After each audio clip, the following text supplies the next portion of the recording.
ಹೋಗ್ಕೊಳತ್ತಾರ. ದಯವಿಟ್ಟು ನಮ್ಮ ರೈತರಲ್ಲಿ ಕೈ ಮುಗಿದು ವಿನಂತಿ ಮಾಡ್ಕೋತೀವಿ, ಯಾರು ಕಬ್ಬು ಕಟಾವು ಮಾಡಬೇಡ್ರಿ. ಯಾಕಂದ್ರೆ ಬಿಲ್ ಹೆಚ್ಚಿಗೆ ಆಗಬೇಕಾಗೈತಿ. ಗುರ್ಲಾಪುರ ಕ್ರಾಸ್ದಾಗ ನಮ್ಮ ರೈತ ಸಂಘದವ್ರು ಎಲ್ಲ ನಿಂತು ಹೋಗ್ಕೊಳತ್ತಾರ. ನಿಮ್ಮ ಸಂಬಂಧ ರೈತರ ಸಂಬಂಧ ಎಲ್ಲ ಹೋಗ್ಕೊಳತ್ತಾರ.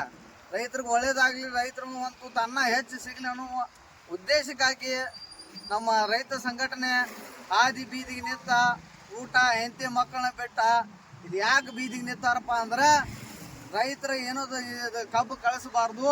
ಕಳಿಸ್ರ ಅಂದ್ರೆ ಅವ್ರು ಮತ್ತೆ ಜೇಂಡ ಮ್ಯಾಲ ಇರ್ತೈತಿ, ಅವು ತಳಗಿರ್ತವು, ರೈತರು ಮತ್ತೆ ಇರೋ ಜಾಗಕ್ಕೆ ಇರ್ತಾರೋ.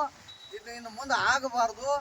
ಆ ಉದ್ದೇಶಕ್ಕಾಗಿ 4 ತಿಂಗಳಿಂದ ನಾವು ಹೋರಾಟವನ್ನು ಹಮ್ಮಿಕೊಂಡಿದ್ದೆವು. 4 ತಿಂಗಳಿಂದ ಸತತ ನಮ್ಮದು ಹೋರಾಟ ಐತಿ. ನಮ್ಮದು ನಿಗದಿತ ಬೆಲೆ ಸಿಗಬೇಕಂತ ಹೇಳಿ ಅದಕ್ಕಾಗಿ ರೈತರಲ್ಲಿ ನಾನು ದೊಡ್ಡ ವಿನಂತಿ ಮಾಡ್ಕೋದು ಏನಂದ್ರಪ್ಪ, ದಯವಿಟ್ಟು ಕಬ್ಬು ಕಟಾವು ಮಾಡಬೇಡ್ರಿ, ನೀವು ನುಕ್ಸಾನ ಆಗಬೇಡ್ರಿ, ಇನ್ನೊಬ್ಬ ಸಣ್ಣ ರೈತರಿಗೆ ನೀವು ನುಕ್ಸಾನ ಮಾಡಬೇಡ್ರಿ. ಯಾಕಂದ್ರೆ ನಾವು ಮಾಡೋದು ಒಂದು ತಪ್ಪರಿಂದ ಹಲವಾರು ರೈತರಿಗೆ ನುಕ್ಸಾನ ಆಗುವಂತ. ಸರ್, ಇದು ನಿಮ್ಮ ಪ್ರಯತ್ನದಿಂದ ರೀ ಮುಂದೆ ಏನು ಆಗೋದ್ರಿ? ಮುಂದೆ ನಾವು ನೋಡಪ್ಪ, ಬಿಲ್ ನಮ್ಮದ ನಿಗದಿತ ಬಿಲ್ ನಮಗ ಬೆಲೆ ಸಿಗೋ ತನಕ ಹೋರಾಟ.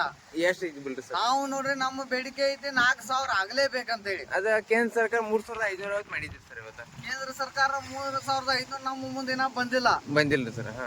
ಈಗ ಹಂಗಾದ್ರೆ ಸರ್ ಇವ್ರು ನಿಗದಿ ಮಾಡ್ಲಿಲ್ಲ ಅಂದ್ರೆ ಸರ್ ಮುಂದೆ ರೈತ ಹೆಂಗ್ ಮಾಡೋದು ಸರ್? ಅದು ನಿಗದಿ ಮಾಡ್ಲಿಲ್ಲ ಅಂದ್ರೆ ನಾವು ಬೆಲ್ಲ ಮಾಡ್ದೋ ಬ್ಯಾರಿ ಬಳಿ ಮಾಡ್ತವು ಅಂತ ರೈತ ಹೆಂಗ್ ಮಾಡೋದು ಸರ್?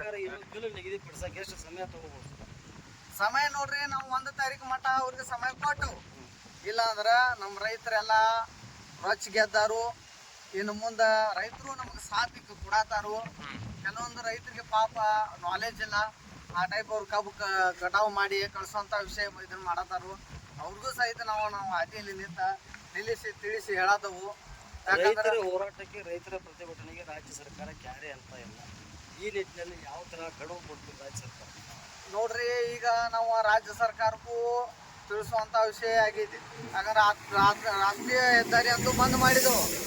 ಆನಂತರ ಗುರ್ಲಾಪುರದಾಗ ನಾವು ಈಗ ಅಂತೂ ಹೋರಾಟ ನಡೆದೈತೆ.